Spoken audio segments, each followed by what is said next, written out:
breaking news with Joey Hen. Good evening. This is Joey Hen.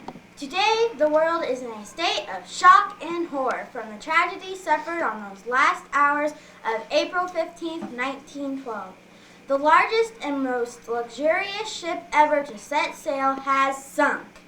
This event happening despite boasts that White Star Line's Titanic was indeed unsinkable, Captain Edward John Smith is believed to have gone down with his ship.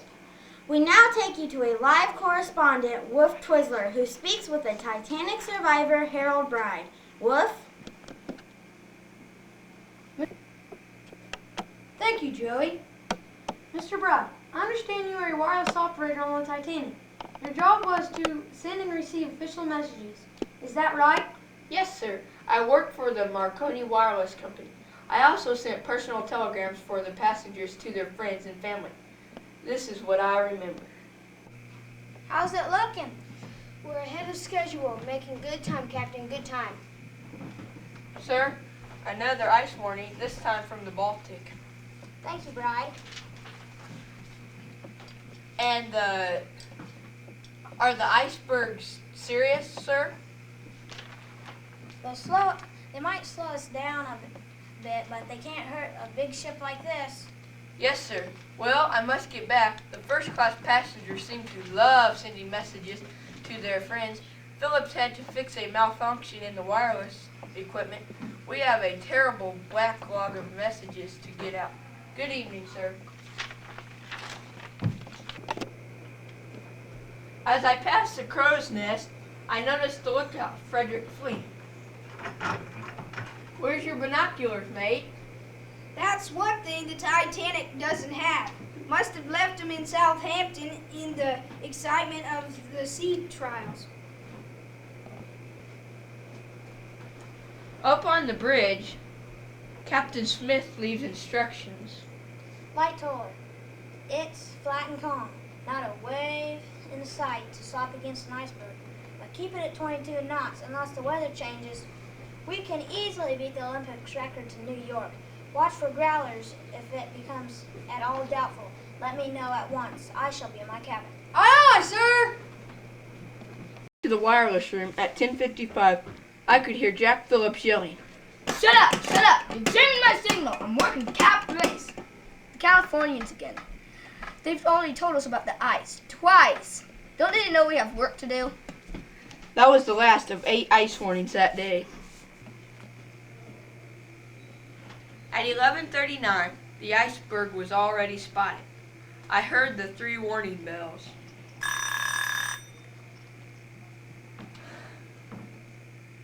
Okay, fleet. Iceberg dead! Stop! Full speed! Eastern! Quartermaster hard a starboard!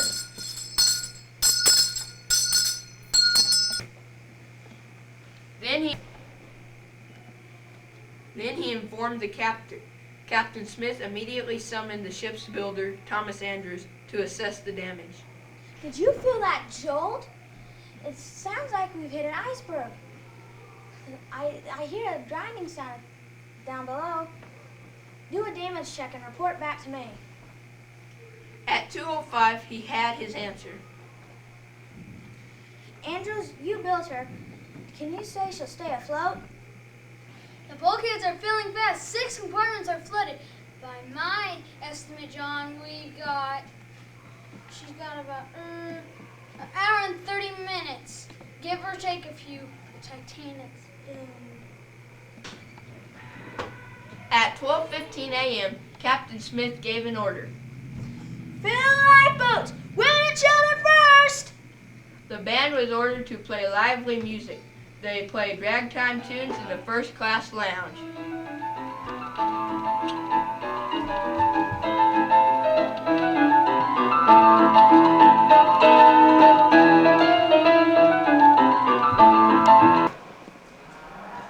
The strange thing was, hardly anyone on the upper decks believed that there was an emergency.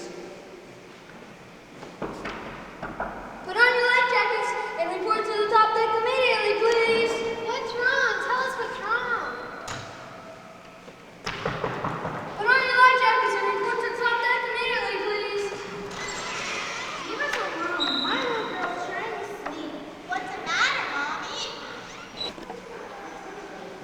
Men playing cards on the smoking room ignored lively activity that was beginning to increase on the deck. I raise you at all. I call. Me too. Let's see what you have. Aces over eights. It means here.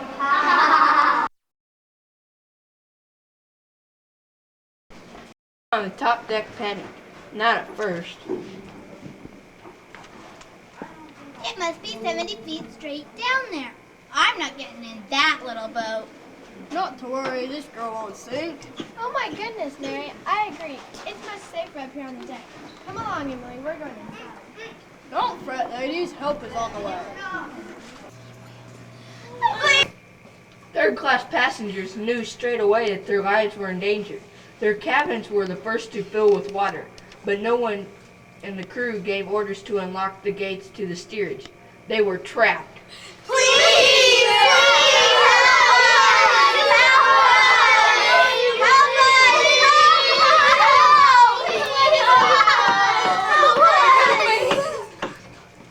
There are women and children down here. Please help us! Please! The crew had never used the new lifeboat equipment. Blackboard, I don't know how to work these new gadgets. We'll figure something out. Don't worry.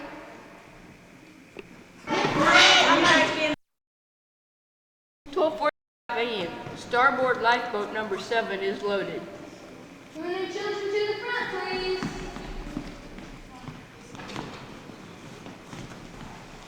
Oh, please, let me go for my children, please. You'll have to wait for the next boat.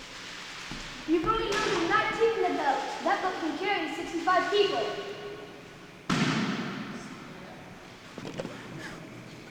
Port side number 6 lowered with only 28 aboard, including Molly Brown. There was room for 37 more. Wait, we can load more people. We'll get them when we come back. Sit down or fall out. On port side, lifeboat number 3, loaded. No boys, only women and children. It's only 13 men.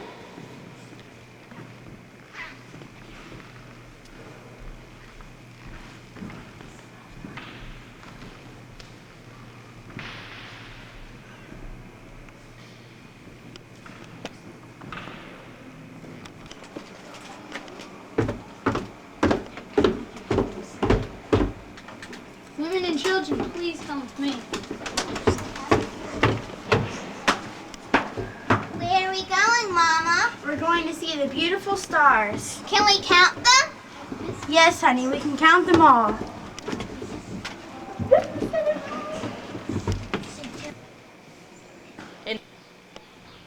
In starboard number 9,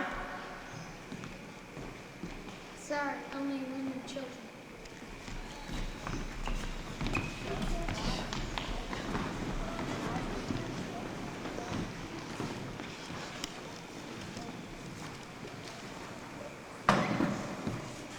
Oh, Blake, we've been together for so many years. Where you go, I go. Oh, I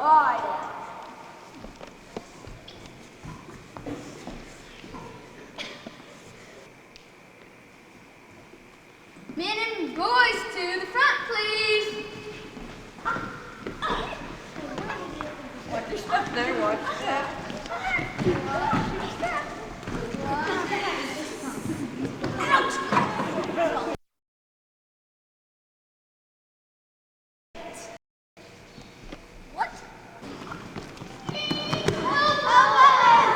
I'll help you.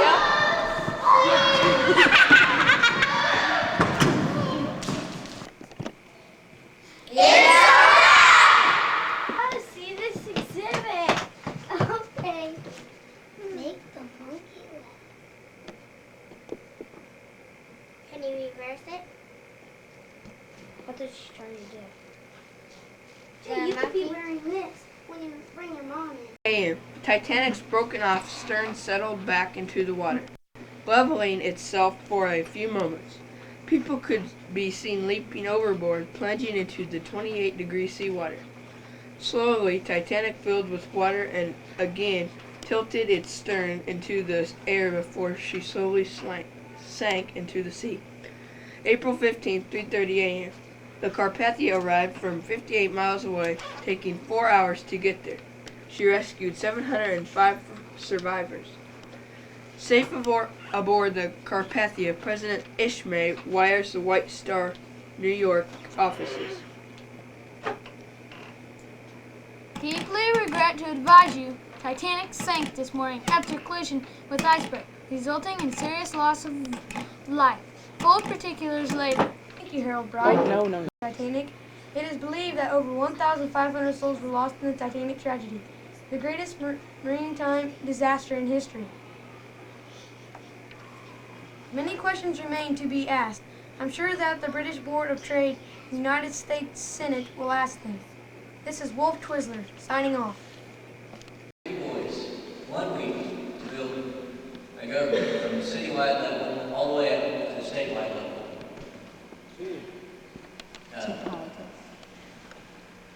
Federalism.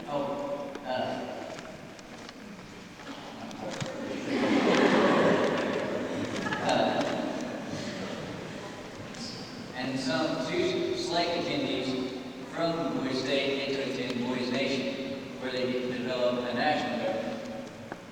Each person in Boise State is assigned a party affiliation, either nationalist or federalist.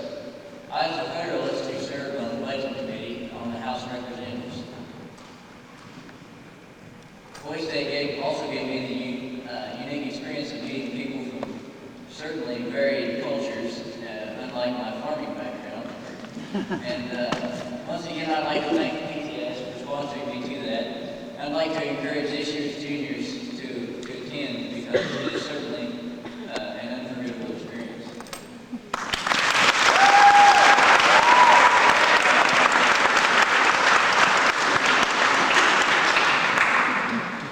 Good evening, parents, teachers, and students. The other day I had a dream that a teacher came up to me and asked me to speak twice in one night to the public. Fortunately, that was no dream. Yes, anyway, so bear with me. First of all, I'd also like to thank BTS for sponsoring me and helping me to attend the Riga Girls Day. It was definitely a week that I'm never going to forget. Now that Ben has informed you on the political aspects, I thought I'd elaborate some on the events that I found most interesting. Girls' Day was held at CMSU in Warrensburg. There were 750 girls from all over the state of Missouri that came. We were split into 6 counties with 3 cities per county and 40 students per city. 750 girls seemed to be a big deal for me. I didn't think I was going to be able to handle an entire week all girls, no guys inside. However, I was pretty lucky because there happened to be a football camp and freshman orientation that night. It was a relief, trust me, for all the girls, myself included. On the first day, I was told that I either loved Girls' Day or I hated it, and that I was only going to get out of the week what I put into it. So I made the week to remember. And the week was very busy. We had so much to do that it just flew by. Every morning I attended a class taught by the Highway Patrol to prepare me to be a more independent woman of tomorrow. Every afternoon, there was a choice of several activities. I could play basketball, volleyball, sing in the choir, play band, or we could also go swimming if we had the time, which no one had time to do more than one event. If you chose it, you stuck with it. Every evening, we listened to a speaker, and I was privileged this year to be able to hear the late Missouri Governor Bill Carnahan speak, along with several other excellent speakers. Our big events during that week involved an ice cream social, which a tornado happened to come during the time, and I've never seen 750 girls move so fast in my entire life. Every afternoon, I was Stacy. Another big event was the talent show. That was a big highlight of the week. 160 girls tried out for it, and only 10 made the show, so you can imagine how excellent it was. People sang and danced and did gymnastics, and it was just awesome. Campaigning for offices was a week-long event. From city offices to governor, everyone had run for something. There were posters on every wall and campaigns written on every sidewalk of that campus. No wall was bigger. The largest event, however, was a candlelight ceremony held on last night, where the choir sang, the band played, and 750 girls holding candles surrounded the flagpole to inaugurate the new state governor. secretary to the Girls' Day Governor. It was beautiful. I met so many girls that week. We had pajama parties and ate junk food every night. What else could a girl ask for? I still email several girls and even ran into a couple of them a few weeks ago.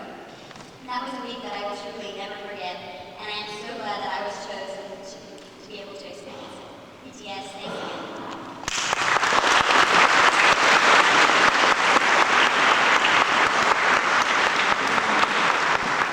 I want to thank Ben and Lacey. I know these are excellent representatives to our school.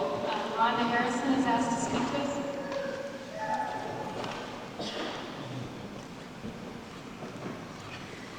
Thank you. I'll make this snappy.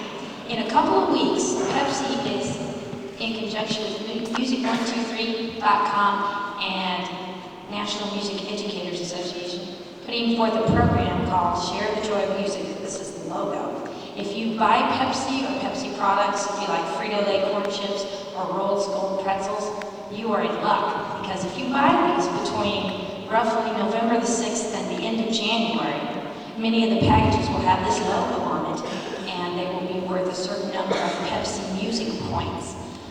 Bigger containers are worth 10 points, smaller ones worth 4, worth 1. Our school is signed up with many other schools around the country to participate in this program. So if you or any of your friends or relatives from anywhere like Pepsi, and you buy it over the holidays, cut out that little part that says Pepsi points, bring them to school. I'll probably have a bucket in the high school office, the elementary office, and in the music room.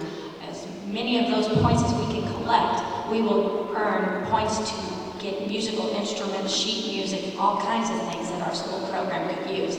I like big goals, so I said 35,000 Pepsi points. I know it sounds like a lot, but even with a few points, say like 100, we could buy 2 microphones. Or with 4,000, we could buy a piccolo. Or with 20,000, we could buy a trap set.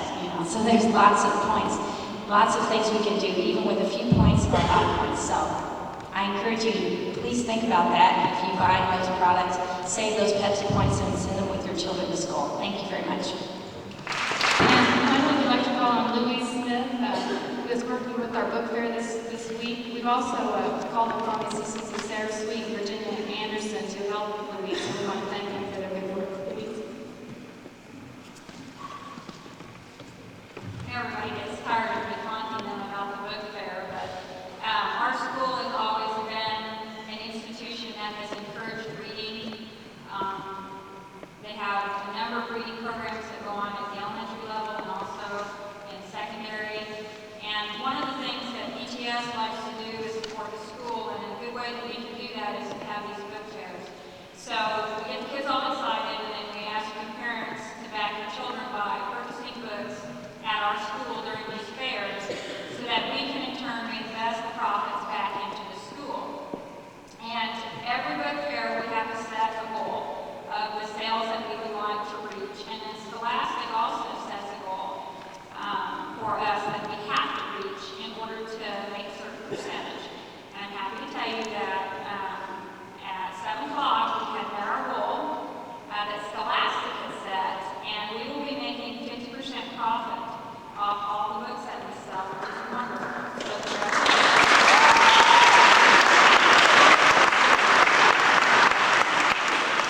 however, being the type A personality overachiever that I am, has not met my goal.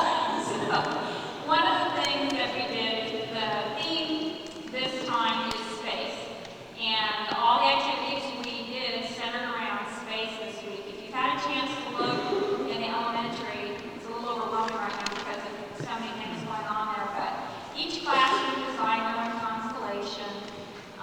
We had space activities, we learned about space, and our goal chart was a model of the universe.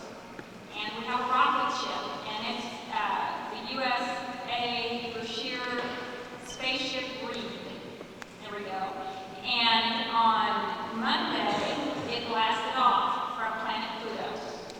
And planet Pluto had a monetary value assigned to it as with all planets on the way to Earth. And our goal was to get our spaceship back to Earth. And I'm sad to say that right now our spaceship is hovering there's still time after the meeting to come over to the book fair. The programs that we're still doing this year are we did book fair bingo and fourth grade, I think, won that. Is that correct? Fourth grade won that. So for winning book fair bingo, their teacher got to pick $25 in books for the classroom. We did a preview selection. If the teachers looked through the books, they got $5 a piece in books. We're doing the classroom wish list again, where the teachers pick out educational books that they would love to use in their classroom, and you as a parent have an opportunity to purchase those books and dedicate them to the class with your name in it or whoever's name in it, and give them back to the school. And then this time we started where we asked the parents or grandparents, aunts and uncles, or whoever to sign in according to the grade of the children that you have in the elementary. And we are going to count up, and the classroom that receives or had the most people sign in on a percentage basis, because not every class is equal, they will receive $25 in free books. And so we have really worked hard with Scholastic to make sure that we get books reinvested in. And at this point, the donation that we will be able to provide to the school district, because of your all's generosity, is $556. So, and that's a lot of books.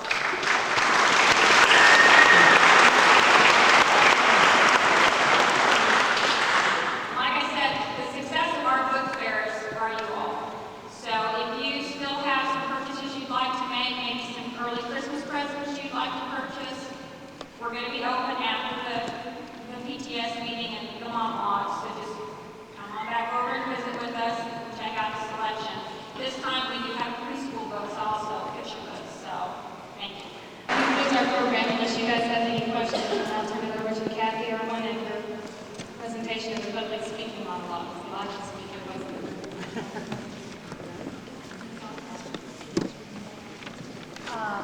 Yes, I think we'll turn it off. First of all, I'd like to welcome you. We're really glad we have such a great big crowd. Unfortunately, we're having a little technical difficulties. We've been practicing with an individual microphone, and I guess our individual microphone isn't working. It may work and it may not work. We're going to hook up Lacey. She's going to be our first performer. Lacey says she doesn't need it. Okay, she says she doesn't need it. So if we kind of stop in the middle of something and try to get things going, please bear with us.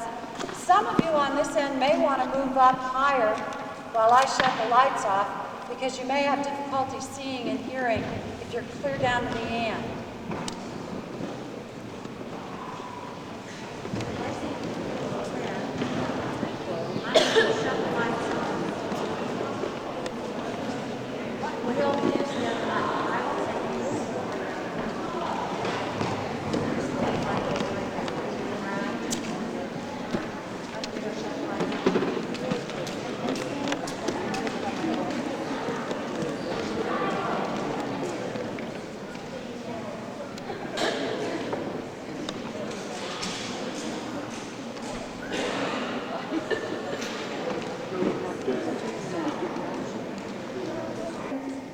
Stars as Supergirl in the piece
And you all forget, ladies were supposed to together here.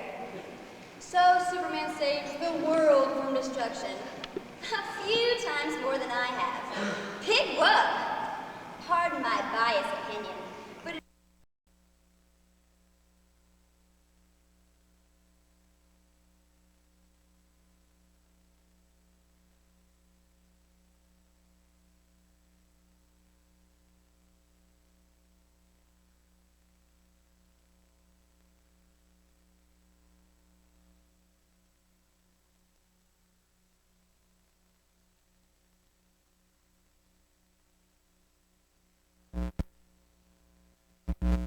when the word superhero comes to mind, you continue to picture Superman?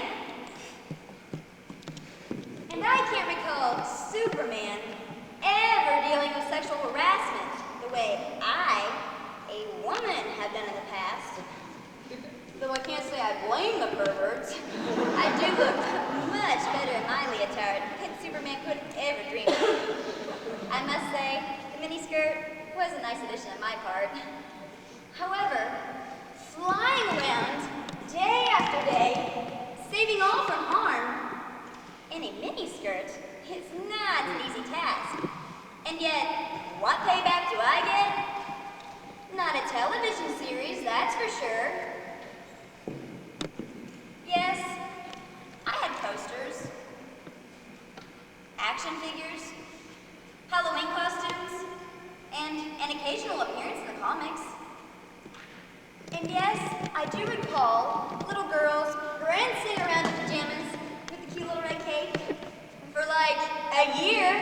Then, faster than I could change my clothes, I was ancient history, never to be remembered. No sequel, no cartoon, and bye-bye fan club. My movie has sat on the shelf for so long collecting dust, it tends to aggravate children's allergies. That's it. Go ahead and laugh, because someday your glory too will fade. But my smile will never grow old, and I'll always have my super figure. I just hope our little chat has changed your perspective in the light of who superheroes really are, and persuades you to appreciate all that they do for you, men and women alike. So that the next time you hear the phrase, "It's a bird! It's a plane! It's..." you'll think twice. And in the back of your mind shout, "Supergirl!"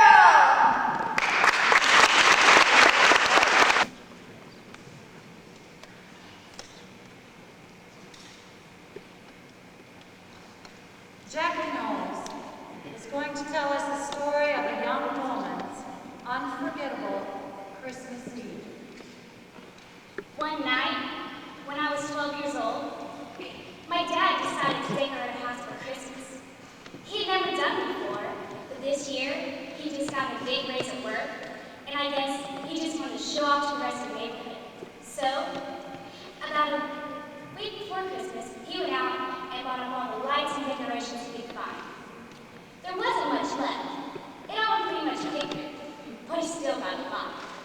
And one store owner was even so glad to get everything so close to Christmas that he threw an old Santa costume in a mannequin that had just been cluttering up the storeroom.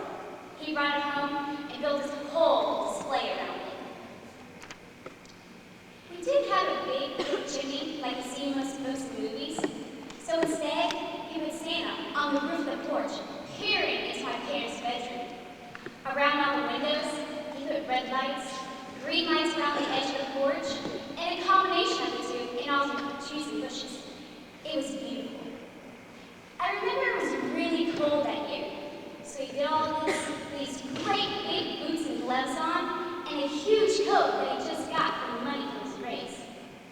And I couldn't imagine how, with all those heavy clothes on, he could climb up and down the ladder over and over again, but he did. And in between each strand of lights, he climbed down the ladder, picked me up off the ground, spin me around, and sit me on his shoulders, just to get a better look. It took him about a week to finish, to get just the way he wanted. But when he finally got it all up, the whole town came to see it. Everyone. Cars driving around the block over and over again just to see our house. I was so happy. I knew that this was going to be the best Christmas in the history of Christmases, living in this cocoon of light and color with the whole world lined up outside just to admire it. Dad went downtown on Christmas Eve to a local bar he likes to go to. He likes spending Christmas Eve with his buddies because all the aunt and uncles would come over on Christmas, and I guess being hungover gave him a good excuse to not be ready to host. So, anyways, it was about midnight before Dad got home. Mom and I were already in bed. Mama shut off all the lights. She couldn't sleep when they were on. I guess the light was shining through the window. So the only light was from the street light down the block. And I guess, in all the darkness, and on her own drinking, Dad mistook the sand mannequin for a burglar or something because I just remember waking up and hearing shouting out of lawn, gunshots, and breaking glass. I ran into Mom and Dad's room because I didn't know what was going on. But Mom and Dad were in bed, and it was cold in there, like someone left the window open. So I looked, and there she was. There was my mother, lying in the middle of the floor, in all the broken glass and blood. I guess she must have been standing near the window and I just stood there. I couldn't say anything. I couldn't do anything. I was so half asleep. It was like a dream. And then my dad got to the door in the bedroom, and he saw me and my mom and all the glass. And he said something. It didn't register at first. I was concentrating so hard on not moving. And then he stumbled backwards out of the room, and he began shouting, "No! No!" over and over, "No! No!" And then I recognized his voice. I realized that he was my dad. But before I could say anything, there was another gunshot, and my daddy wasn't crying anymore.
took Cousin Bertha out for dinner. I could afford it. I cashed in a savings bond. Big Cousin Bertha bent down to tie her shoelace, and the waiter threw a tablecloth on her. When it comes to dinner, I usually take the easy way out, but most of my TV dinners have to go back to the shop. I've eaten so many TV dinners, I can get 3 channels on my stomach. At breakfast, when I make shredded wheat, it looks like I'm destroying a bird's nest. Once, I made a boiled tongue sandwich. The tongue cursed at me. I do my best. I serve large gatherings. The other day I put out a large meal, and one of the guests committed the ultimate blunder in dinner table etiquette. He belched. A man nearby said, "How dare you belch before my wife?" The guest said, "I didn't know it was her turn." When it comes to Thanksgiving, count me out. I tried it once. I was stuffing the turkey for 45 minutes, making no progress at all. It made me so mad, I almost killed it. Well, you seem like nice folks. Tell you what, why don't you come to my place later for dinner? A little bit of friendly advice, bring your own stomach pumps.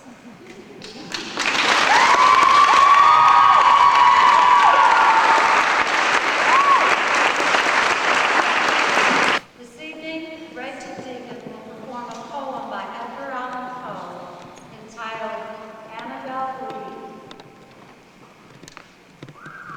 It was many, many years ago in the kingdom by the sea, there lived a maiden whom you may know by the name of Annabel Lee. And this maiden lived with no other thought than to be loved and to be loved by me. I was a child, she was a child, in the kingdom by the sea. But we loved with a love that was more than love, I and my Annabel Lee. With the love of Queen Sarah coveted her me.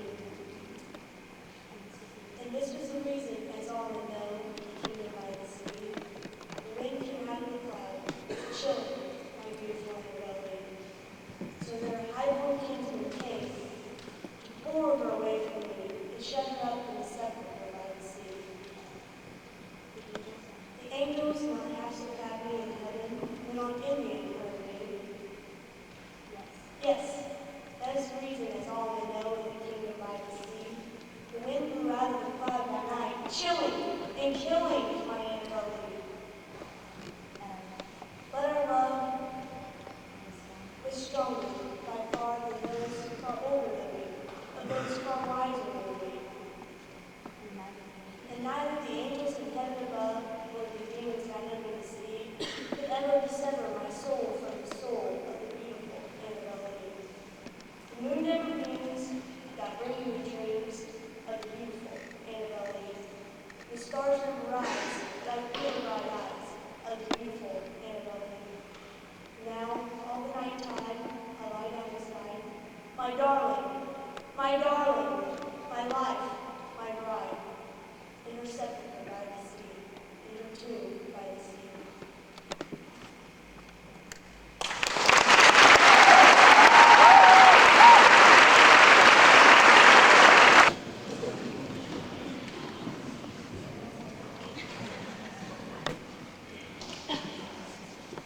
Our next performer is Kate Slavin. She's working as Flo Guinness, or Big Flo, as her friends and enemies like to call her. In this interview, she emerges as a woman with a lusty appetite for life. Here for the first time, Big Flo speaks for herself. Originally, I danced at the Jewel Club in Chicago for Ned Small.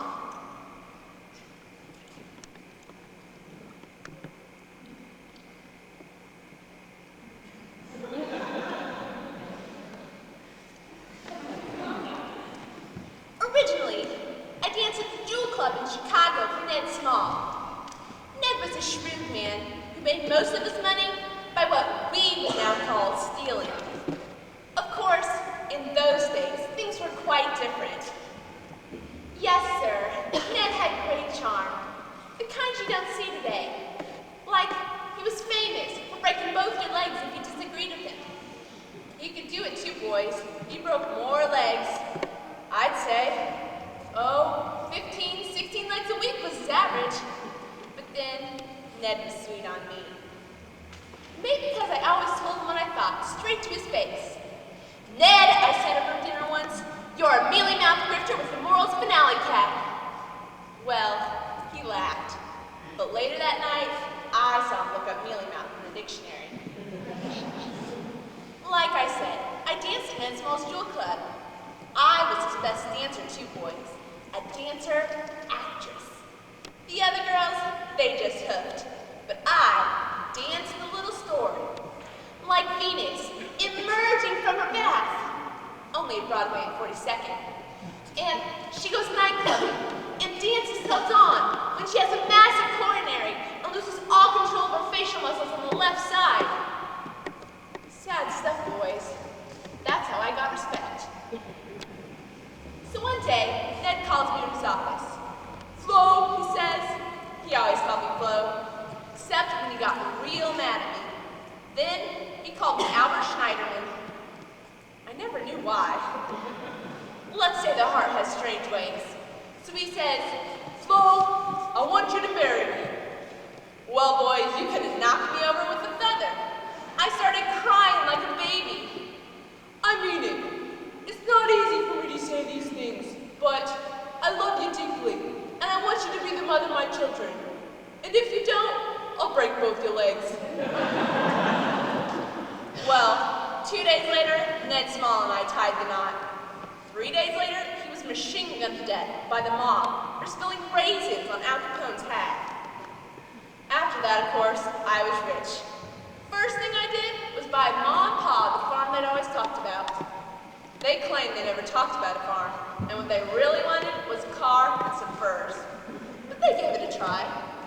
Liked the real life too. Although, Dad got struck by lightning, and for 6 years, after when asked what his name was, he could only say the word Kleenex. As for me, 3 months later, I was broke. Bad investments. I backed a whaling expedition to Cincinnati. You know, Ohio, on the advice of friends. I then started dancing for Big Ed Wheeler, who made bootleg hooch that was so strong it had to be sipped through a gas mask. Big Ed paid me $300 a week to dance there, which in those days was big money. Heck, with tips, I made more than President Hoover, and he had to do 12 shows. I went on at 9 and 11, and Hoover went on at 10 and 2. Hoover was a good president, but he was always sitting in his dressing room humming. Drove me crazy. So one day, the owner of the Apex Club sees my act and offers me $500 a week to dance there. Well, I put it squarely to Big Ed. Ed, I got an offer of $500 a week to dance at Bill Hallahan's Apex Club. Big Ed said to me, Flo, if you can get $500 a week, I won't stand in your way. Well, we shook on it, and I went to go tell Bill Hallahan the good news. But several of Big Ed's friends got there first. And by the time I saw Bill Hallahan again, his physical condition had undergone a change. He was now only a high-pitched voice from inside a cigar box. He said he wanted to get out of showbiz, leave Chicago, and settle down somewhere close to the equator. Well, I went on dancing for Big Ed Wheeler until the Capone mob bought him out. I say bought him out, boys, but the truth of it is, Scarfaced Al offered Wheeler a tidy sum, but Wheeler said no. Later that day, he was eating lunch at the Rib and Chop House when his head burst into flames. No one knew why. Well, I'd opened the 3 deuces with the money I saved, and in no time at all, it was the hot spot in town. They all came. Babe Ruth, Jack Dempsey, Jolson, Manamore. Why, Manamore, he was there every night. My God, how that horse could drink. I remember once, Babe Ruth had this crush on a showgirl, Kelly Swain. He was so nuts about her, he twice greased his body, thinking he was a famous channel swimmer. Flo, Babe said to me, I'm nuts about this redhead Kelly Swain, but she hates sports. I lied and told her I had taught a course on Wittgenstein, but I think she suspects something. Can you lift louder, babe? I asked. No, and it's affecting my concentration. Why, just yesterday I got 4 hits and stole 2 bases, but this is January, and there are no games scheduled. I did it in my hotel room. Can you help me? Well, I promised babe I would, and the next day I went to the Golden Abattoir where she was dancing. Kelly, I said, the Bambino is nuts about you. He knows you like culture, and he swears that if you date him, he'll give up sports and join the Martha Graham troupe.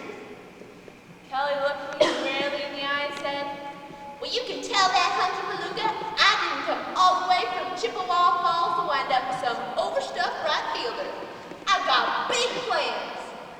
Well, 2 years later, she married Lord Otwood Ruddington Tuttle and became Lady Tuttle. Her husband gave up an ambassadorship to play shortstop for the Tigers.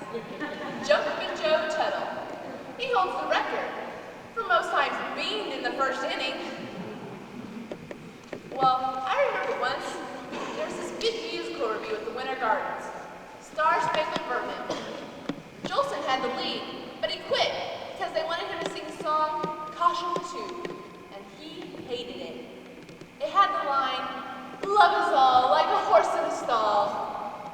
Anyway, it was eventually sung by a young unknown named Felix Brompton, who was later arrested in his hotel room with a 1-inch cardboard cutout of Helen Morgan. It was in all the papers. So one day, Jolson comes into the Three Deuces with Eddie Cantor and says, I hear George rapped his tap dance here last night. And I said, George's never been here. And he said, if you let George do his tap dance, I'd like to sing. And I said, Al, he was never here. And he said, did George have any accompaniment on the piano? And I said, Al, if you sing one note, I will personally throw you out. With that, Jolie got down on one knee and started in on Toot Toot Tootsie. While he was singing, I sold the place. And by the time he was finished, it was the wing-ho hand laundering. Jolson never got over that, or forgave me for it. On his way out, he tripped over a pile of shirts.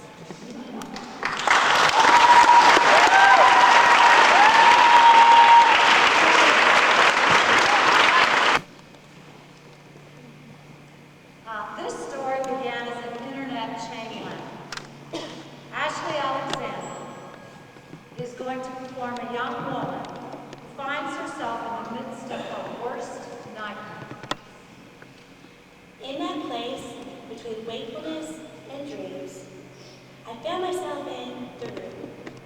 There were no distinguishing features for the one wall covered with small index card files.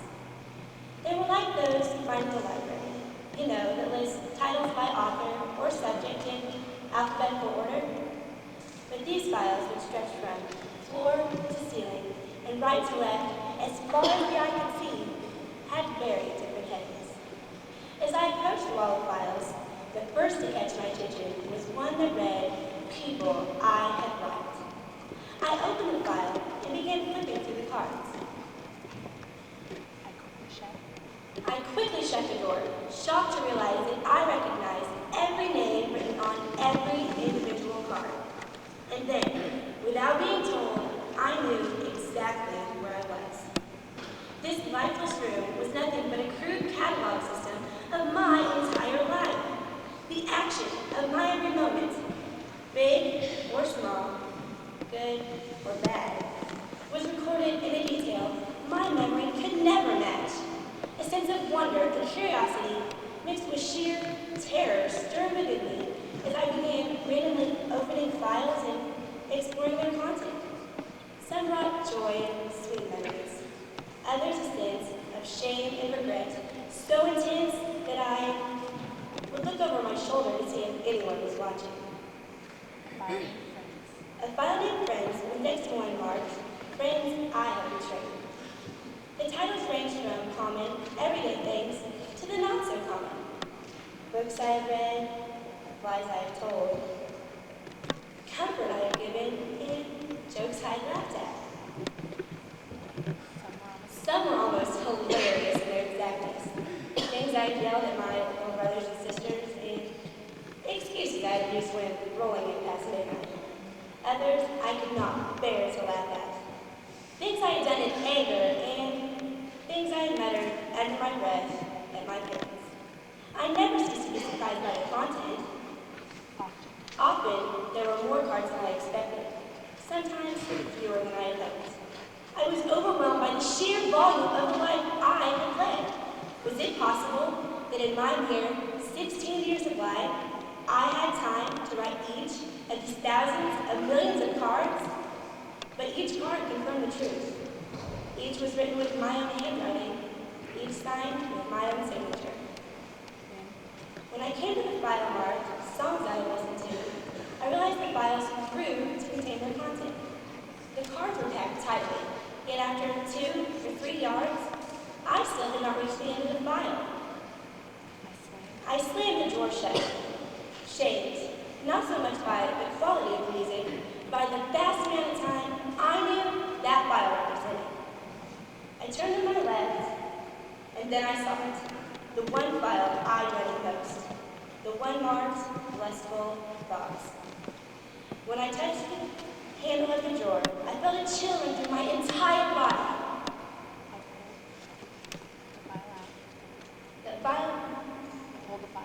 I pulled the file out, only an inch, not willing to test its size, and drew out one single card. I shuddered at its detailed content, disgusted to think such a moment in my life had been recorded. A feeling of humiliation and anger ran through my entire body, but one thought dominated my mind. No one must ever see this room. No one can ever see these cards. I had to destroy them. In insane frenzy, I yanked the file from the wall. Its size didn't matter now. I had to empty it and burn the cards. But as I began pounding the file on the floor, I could not dislodge one single card. I became desperate. I yanked each card out, one by one, trying to tear them. But each card was as strong as steel. Defeated and utterly helpless, I returned the file to the wall. Leaning my forehead against the wall of files, I let out a long, self-pitying sigh. And then I saw it. The entrance to my innermost thoughts, my innermost actions, my innermost desires had opened only a few inches. I watched as my father's rigid fingers curved around the door as he gave it a shove. I just stood there, helpless. With a curious expression, my father walked to the wall of files and opened a drawer. Quickly, that curious expression melted to one of complete and utter sorrow. He walked along the files, row upon row. He seemed to intuitively go to the worst files. Why did he have to read every one? Finally, when I wanted nothing more than to disappear, my father shut the file. When my eyes showed the expression of sorrow he held for me in his expression, I wanted nothing more than to disappear. There was nothing I could say. No way to make it right. Suddenly, my father opened one of the files and drew out a card. He began replacing my signatures with his own, absorbing my blame, sharing my guilt. Dad, stop! These are not your convictions. But it was too late. I watched as my father signed the final card and put it back in the drawer. He trudged solemnly to the exit, gave me one last look of pity, and slammed the door behind him. A jolt of pure anguish surged through my entire body, and then, "Good morning, dear," my father yelled from the kitchen. It was all a dream. Today is a new day, a new deck of cards, just waiting to be filled.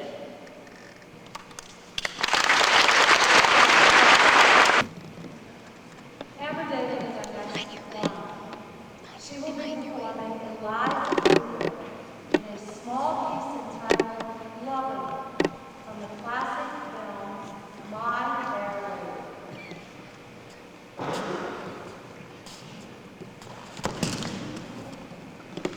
Hey, look where you're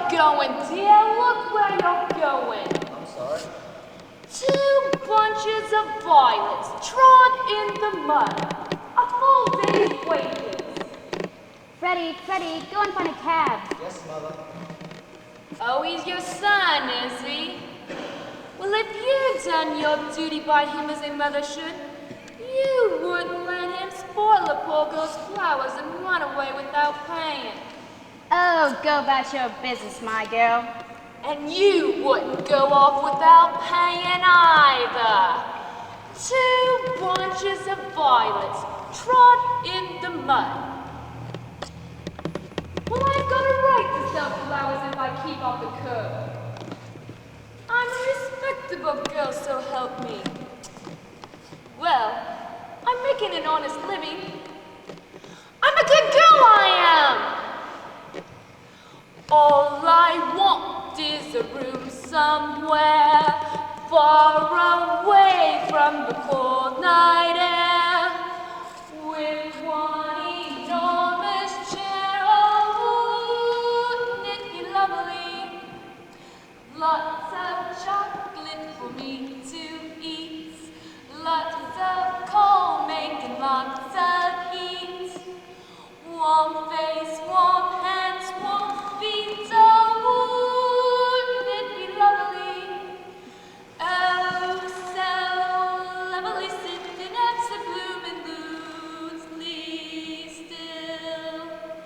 I would never budge till spring crept over the windowsill, someone's head resting on my knee, warm and tender as he can be, who takes good care of me. Oh, wouldn't it be lovely? 2 bunches of violets trod in the mud.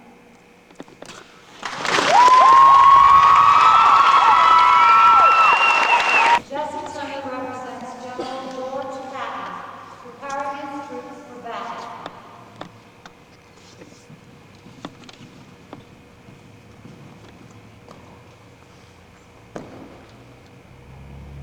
At ease. Good evening, troops. We're about to face the toughest adversity yet. All true Americans love this thing of battle and want to win. Americans love a winner, will not tolerate a loser. Americans play to win all the time. Why, I wouldn't give a hoot and heck for a person who didn't give his all to win all the time. Just remember, those who came before you and those who come after you. Many of you tonight may not return, but your memories will never be forgotten. Remember, you represent the United States, your honor, your pride, and everything you do. Why, I remember when I was in your shoes. Just remember, don't fear what might happen. Just go out there and do what you have to do. Remember, show the true American spirit that every young American has instilled in their blood from the day that they were born. I'm sure all of your parents will be proud to see what you're all about to do. Never forget your country and your God. Remember, we're a team. We live, eat, sleep as a team. With the finest food, equipment, the best spirit, the best troops in the world. And I can assure you, you will all do your duty. Your duty will reflect your training, your discipline, and your respect for your cause. So go out there and show them what you're made of. And I'll be proud to lead you wonderful troops into action anytime, anywhere. So get out there and sell those cookies. Campaign, door to door. God, I love cookies. Open out.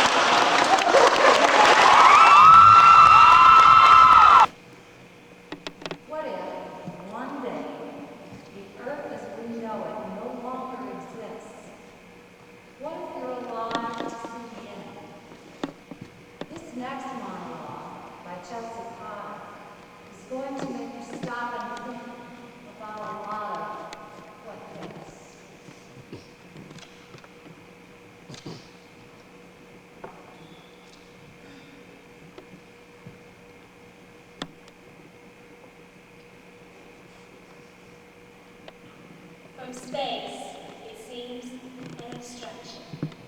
a magician's trick on a darkened stage. And from this distance, one might never imagine that it's life. It first appeared in the sea almost 4 billion years ago in the form of single-cell life. In an explosion of life spanning millions of years, nature's first multicellular organisms began to multiply. And then it stopped.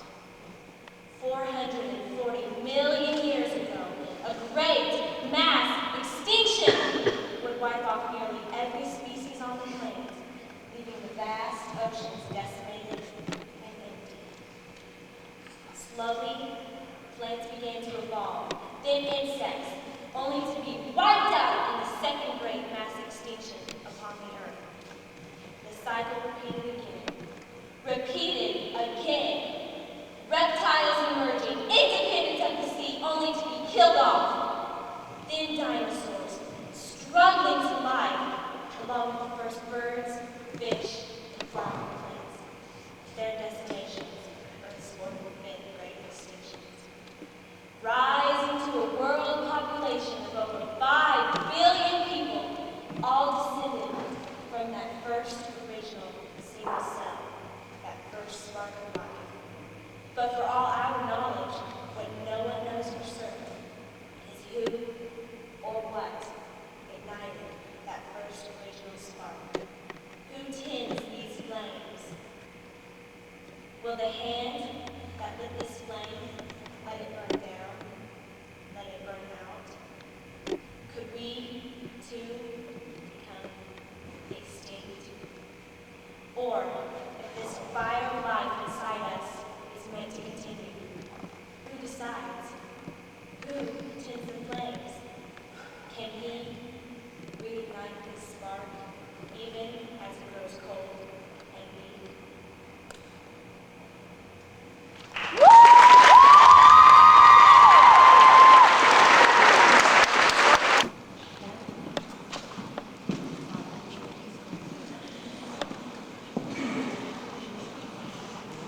Okay, we are next to the last one. This is last two. We are going to regard entertainment.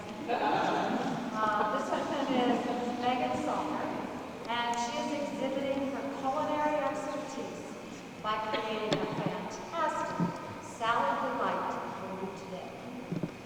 Hello, my hungry friends. I am just about to mix you a delicious salad.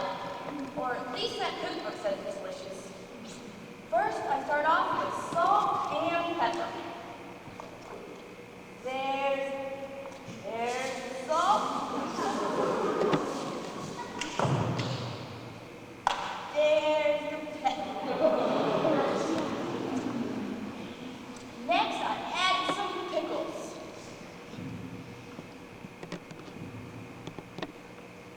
Well, since I have no pickles, I guess I'll use some pickles.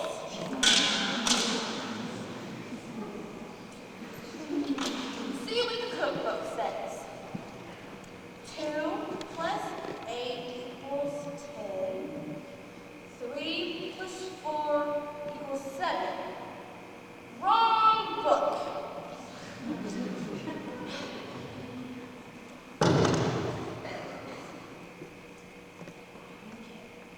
Giant size raisins.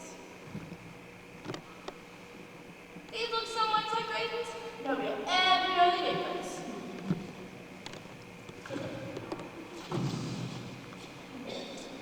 I better sample this delicious mixture.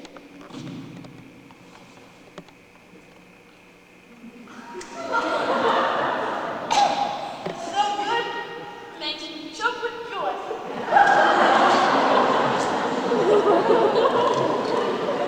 I better see what that cookbook says. 2 plus 2 equals 5. That's really a wrong book. Better mix.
And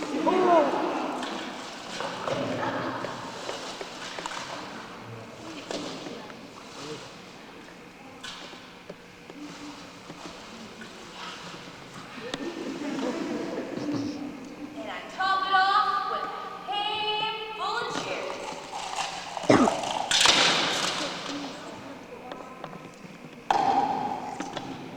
Well, I better have my audience taste this.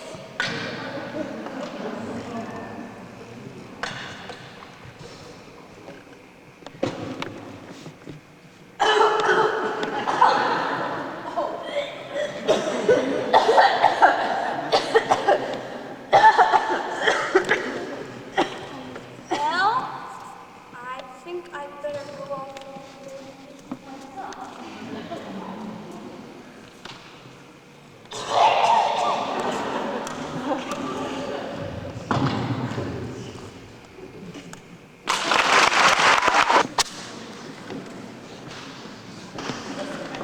I think you're going to enjoy our finale.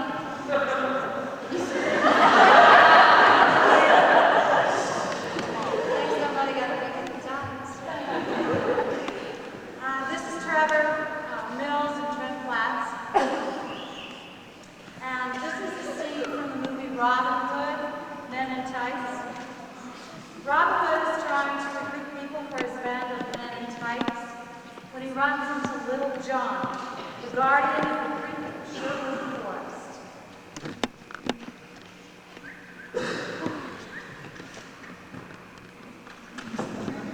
I say, would you mind awfully moving out of the way? I say, not until you pay the toll. Toll? What toll? Well, the toll you pay for crossing the bridge. I'm not paying any toll. This bridge is on my family's land. Well, used to be my family's land. Hey, well, you're the Robin Lost. Hey! And whom might you be? They call me Little John. But don't let my name fool you, because in real life, I'm really big. That's nice. Now let me pass. Nope, sorry. But a toll's a toll and a roll's a roll. If I don't get no tolls, then I don't eat no rolls. I get that myself. That's fascinating, but I'm afraid I'm going to have to hurt you. My pleasure.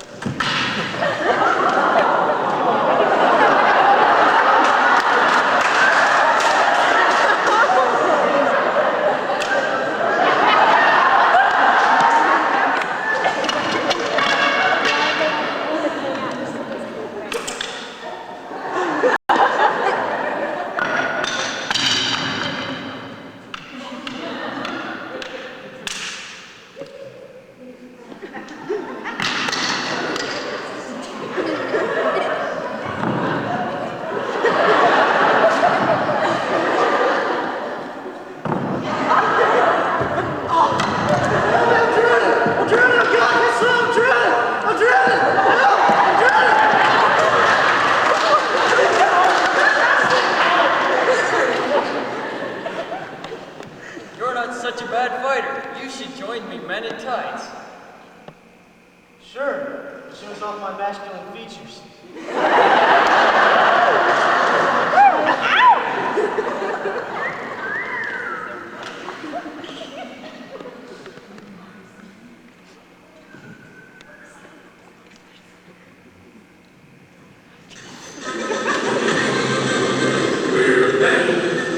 We're men in tights.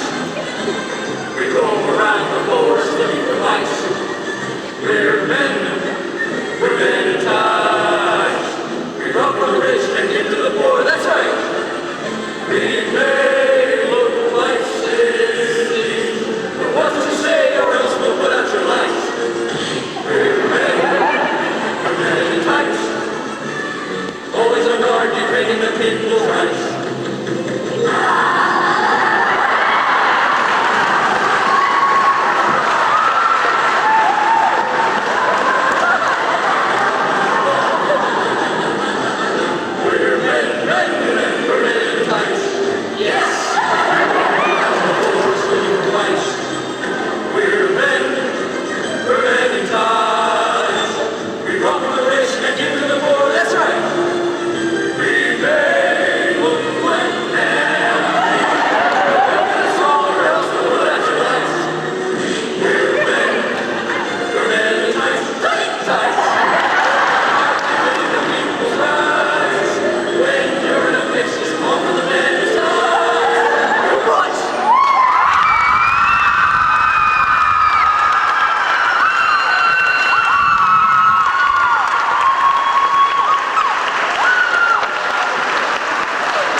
toll.